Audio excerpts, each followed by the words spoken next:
पाकिस्तानमध्ये असलेल्या दयनीय परिस्थितीवरून लक्ष विचलित व्हावं यासाठी पाकिस्तानच्या लष्कर प्रमुखाच्या माध्यमातून हा हल्ला घडवून आणलाय असं मत कर्नल मोहन कातकीकर यांनी व्यक्त केलेलं आहे। तर जम्मू काश्मीरमध्ये जवळपास 15 वर्ष लष्करी सेवा देणारे कर्नल मोहन कातकीकर यांच्याशी संवाद साधलाय आमचे प्रतिनिधी प्रशांत तिला रामदास यांनी। जी परिस्थिती सध्याची आहे खास करून काश्मीरमधली त्या परिस्थितीच्या नंतर आता जो पहिल्यांदा 370 लागलं त्यानंतर शांतता होती जवळपास 5-6 वर्ष आणि त्यानंतर आता जोरदार हल्ला झाला। या हल्ल्यापासून कसं वाचता येईल, अशा प्रकारचे हल्ले कसे वाचता येईल? सध्या परिस्थिती काश्मीरमध्ये इम्प्रूव्ह झालेली होती आणि हल्ल्याचं प्रमाण कमी झालं होतं, इन्फिल्ट्रेशन कमी झालं होतं आणि याच्या अपोजिटमध्ये पाकिस्तानमध्ये इकॉनॉमिक कंडिशन्स फार पुअर होते, त्यांची फारच खराब परिस्थिती होती। तर अशा परिस्थितीत जी जनरल पब्लिक पाकिस्तानमध्ये आहे त्यांचं या परिस्थितीतून लक्ष बाहेर काढण्यासाठी किंवा त्यांना डायव्हर्ट करण्यासाठी ही एक फार मोठी परिस्थिती निर्माण करण्यात आली आहे आणि ती अशा पद्धतीने करण्यात आली आहे की सगळ्यात प्रथम म्हणजे पहिल्यांदा अनआर्म्ड लोकांच्यावरती आयडेंटिफाय करून हल्ला करण्यात आला आणि पुन्हा त्याच्यामध्ये हिंदू मुस्लिम हा एक भाग त्याच्यात करण्यात आला, ज्याच्यामध्ये पुन्हा देशात म्हणजे हिंदुस्थानातसुद्धा त्याच्यावरती रिॲक्शन यावी या दृष्टीने हे इंटेन्शनली करण्यात आलं आहे। पाकिस्तान आर्मीची परिस्थिती फार वाईट आहे, कारण पॉलिटिकली दे आर सध्या त्यांची परिस्थिती अशी आहे की इन्स्टॅबिलिटी आलेली आहे त्यांच्यामध्ये। इनसाइड पाकिस्तानमध्ये इतके टेररिस्ट अटॅक्स होत आहेत, त्याच्यामुळे त्यांची इमेज टार्निश झाली आहे। तर अशा परिस्थितीमध्ये आणि लोकांची परिस्थिती खराब आहे, कारण इकॉनॉमिक कंडिशन अत्यंत वाईट आहे। तर अशा परिस्थितीत लोकांचं लक्ष बाहेर वेधण्यासाठी काहीतरी फार मोठा असा त्यांना इन्सिडेंट घडवायचा होता आणि तो हा पाकिस्तानी आर्मी चीफ हसीम मुनीरनी घडवून आणलेला आहे। हसीम मुसा म्हणून सैनिकाचा उल्लेख केला जातोय। 3 छायाचित्र पुढे आले होते, त्यापैकी हसीम मुनाचे स्केच पुढे आलं होतं। आता हसीम मुनाबद्दल माहिती पडली की त्यांनी पाकिस्तान लष्करामध्ये काम केलेलं आहे। असं आहे की हसीम मुसाबद्दल असं सांगण्यात येतं की तो पाकिस्तानच्या पॅरा कमांडोजमधला माणूस आहे, म्हणजे स्पेशल ऑपरेशन्स ग्रुपमधला माणूस आहे आणि तो ॲक्च्युली लोन दिलेला आहे त्यांनी LATला, लष्कर तोयबाला। त्याच्यामुळे तो त्यांना गाईड करतो, तो स्वतः त्यांना लीड करतो and he is hiding with in the Kashmiri area and ज्या गेले 3-4 जे इन्सिडेंट्स झाले त्याच्यामध्ये त्याचा महत्त्वाचा कार्यभाग आहे आणि या पर्टिक्युलर जे पहलगाममध्ये जे झालं त्याच्यामध्ये त्याचा फार मोठा हात आहे अशी शंका निर्माण झाली आहे, कारण जी NIAने जे लोकांचे जी चौकशी केलेली आहे त्याच्यातून हे बाहेर आलेलं आहे की हा त्याच्यामध्ये लीडमध्ये आहे। पाकिस्तानला युद्ध हवं आहे, तर भारत सरकारची तशी तयारी आहे की काय वाटतं तुम्हाला?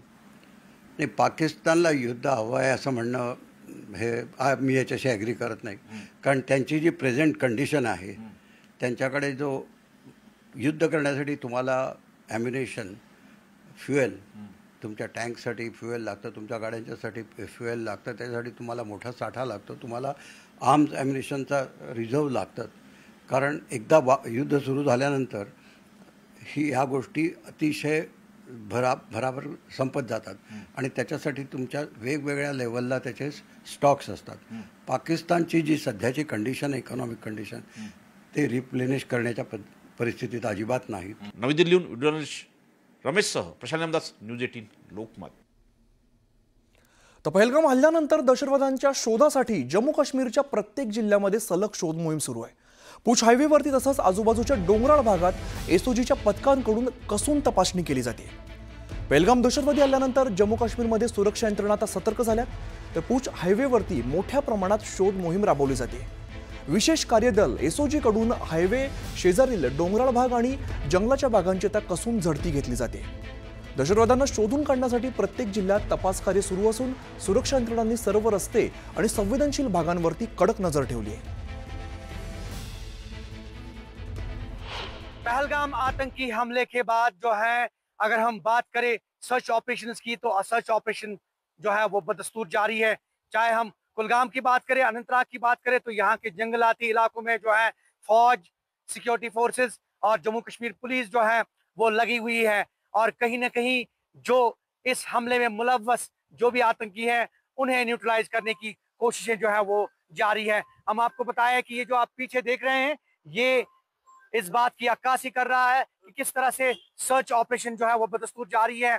और कहीं ना कहीं फौज, सीआरपीएफ, ये आप देख सकते हैं मेरे पीछे, सीआरपीएफ की के जो जितने भी बड़े ऑफिसरान हैं, चाहे वो आईजी लेवल के हैं, चाहे वो डीजी लेवल के हैं, तो कहीं ना कहीं ये पहुंच रहे हैं आहिस्ता आहिस्ता करके। और यही वजह है कि ये ऑपरेशंस जो हैं ये बदस्तूर जारी है। और यहाँ के जंगलाती इलाकों में जो है छानबीन, सर्च और लगी हुई है फौज, सेना। और कहीं ना कहीं ये कोशिश कर रही है कि जहां पे भी ये मुलव्वस आतंकी मिले तो उन्हें जो है जल्द से जल्द न्यूट्रलाइज किया जाए, उनके खिलाफ ऑपरेशन किया जाए। और ये ऑपरेशन जो है बदस्तूर कुछ दिनों से अभी भी जारी है। आप पीछे देख सकते हैं फौज, सीआरपीएफ और जम्मू कश्मीर पुलिस की टुकड़ियां जो है वो लगी हुई है। और यही वजह है कि कहीं ना कहीं इस ताक में है सिक्योरिटी फोर्सेस कि वो उनको बड़ी कामयाबी मिले। जहूर रिजवी, न्यूज 18 नेटवर्क, पहलगाम।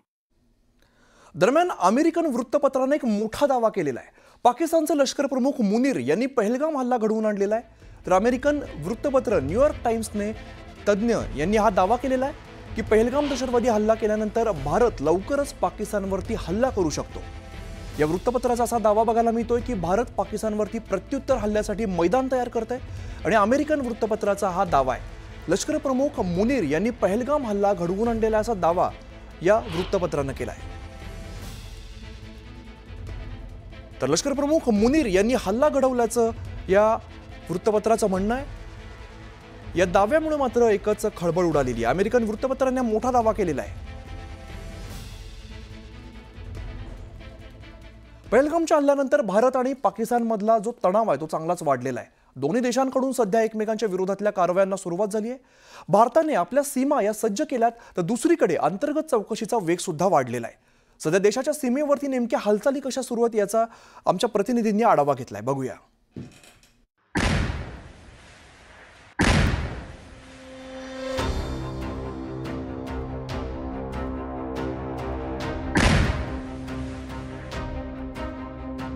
पहलगामच्या हल्ल्याला भारतानं उत्तर देण्याची तयारी सुरू केली आहे। याच पार्श्वभूमीवर सीमेवरच्या हालचाली वाढल्यात। एलओसी वरती बीएसएफनं अलर्ट मोड ऑन केलाय, तर पाकिस्तानच्या प्रत्येक हालचालीवरती करडी नजर ठेवली जाते।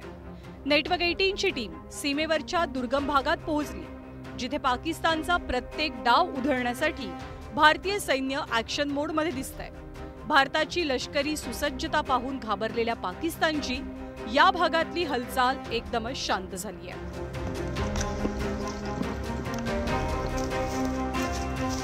घने जंगलों का फायदा उठाकर पाकिस्तान लगातार कुछ न कुछ घुसपैठ या खुराफात करने की कोशिश करता है, लेकिन जो जवान हैं वो इस तरीके से नज़र बनाए हुए हैं अपने कॉम्बिंग एरिया डोमिनेशन एक्सरसाइज से। और ये एक बहुत महत्वपूर्ण गतिविधि है भारत सरकार की ओर से, भारत की सेना की ओर से। और जाहिर सी बात है कि जब ऐसी बातें आएंगी तो पाकिस्तान की ओर से जो खलबली है वो मचनी स्वाभाविक है।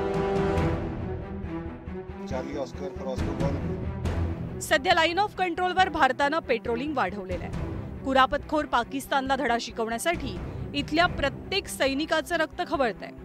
डोळ्यात तेल घालून इथला हरेक जवान सध्या भारत भूमीच्या रक्षणासाठी कड़ा पहारा देतोय। ये जो फेंसिंग है जो बॉर्डर पे ये बनाई गई है, इस फेंसिंग को यह जो आतंकी हैं या पाकिस्तान की ओर से इस फेंसिंग को भी डिस्टर्ब करने की, काटने की कोशिश की जाती है। लेकिन ये गश्त ये सुनिश्चित करती हैं कि पाकिस्तान की कोई भी कोशिश नाकाम हो जाए। दरअसल हकीकत यह है कि जैसे ही पहलगाम हमला हुआ पाकिस्तान बुरी तरीके से घबराया हुआ है। फिलहाल सीमा पार उसकी यह गतिविधि अभी उतनी नहीं देखी जा सकती है जितना 22 अप्रैल से पहले, लेकिन उसकी कोशिशें लगातार जारी है। फक्त एलओसीवरच नाही तर सीमा भागातल्या गावांमध्येही हालचाली वाढल्याचं चित्र आहे। कि जरा माहौल खराब होया दो मुल्कों में, ये वास्ते सूचित किया जाता है पंजाबच्या गुरुदासपूर आणि तरनतारनच्या सीमा भागातल्या शेतकऱ्यांना पिकांची कापणी लवकरात लवकर आटोपण्याचे आदेश गुरुद्वारामधनं दिले जात असल्याचं कळतंय. पण अशा सूचना म्हणजे निव्वळ अफवा असल्याचं अमृतसरचे जिल्हाधिकारी साक्षी सहानी यांनी सांगितलं. नगर निवासियों अगे बेनती की जाती आ कि जड़ा माहौल खराब होया दो मुल्कों में ये वास्ते तुहानू सूचित किया जाता है कि ਜਿਹੜੇ ਤਾਰੋ ਪਾਰ ਜ਼ਮੀਨ ਦੀ ਫਸਲ ਵਿੱਚ ਹੈਗੀ ਆ ਉਹ ਛੇਤੀ ਤੋਂ ਜਲਦੀ ਕੱਟੀ ਜਾਵੇ। दूसरी बेनती ये है कि बड़े चकन्ने होकर रहना जे को हरकत मारी लग दिया थाने रिपोर्ट देनी है BSF दसना है। जैसलमेरच्या सीमेवरही भारतीय सैन्य दलाच्या हालचाली वाढल्यात. सध्या पाकिस्तान भारताची जासूसी करण्यासाठी चायनीज ड्रोनचा वापर करतोय. पण आता पाकिस्तानच्या चीनी ड्रोनला भारतीय सीमा ओलांडणं महामुश्किल आहे. कारण 24 तास खडा पहारा देणारे भारताचे जवान पाकिस्तानचे ड्रोन दिसता क्षणी टिपण्यासाठी सज्ज आहेत. आप देखिए कि इस भीषण गर्मी के अंदर रेत का समंदर है, तपते हुए रेगिस्तान में बॉर्डर पर आप देखिए ये BSF की चौकी है, यहाँ पर पोस्ट है और ये वॉच टावर है जिस पे हम चढ़ रहे हैं. अब आप देखिए कि सामने की तरफ आप तस्वीरें देखिए कि यहाँ पर राइफल लिए हुए इसी यहाँ पर इस वॉच टावर से सामने की तरफ ये फेंसिंग है, पाकिस्तान है, सामने पाकिस्तान नज़र आ रहा है. यहाँ से निगाहें सीधे पाकिस्तान की तरफ है. यानी कि कोई भी हिमाकत करे, कोई भी हरकत करे तो उसका माकूल जवाब कैसे दिया जाए ये बताने की ज़रूरत नहीं है. पहलगामच्या हल्ल्यानंतर आपल्या सीमा सज्ज करण्यासोबतच भारतानं चौकशीचा वेगही वाढवलाय.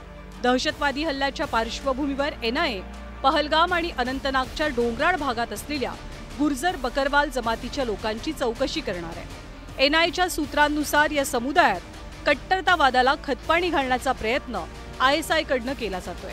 त्यासाठी धर्माचा वापरही होतोय. या परिसरात ISIनं बकरवाल समाजाला मशिदींसाठी फंडिंग केल्याचंही बोललं जात आहे. सूत्रांच्या माहितीनुसार बारामुला, हंदवाडा, कुपवाडा, बांदीपोरा, त्राल आणि पुलवामा या 6 जिल्ह्यात गेल्या 2 वर्षात गुर्जर बकरवाल समाजाचं वास्तव्य असलेल्या परिसरात मशिदींची संख्या 60% वाढली आहे. आता पहलगामच्या हल्ल्यानंतर देशाला न्याय हवाय. पाकिस्तानवरती कारवाईची मागणी सुद्धा जोर धरते आणि याच अनुषंगानं आता सरकारचं पुढचं पाऊल काय असेल याचीही उत्सुकता आहे. Bureau report, news 18 Lokmat.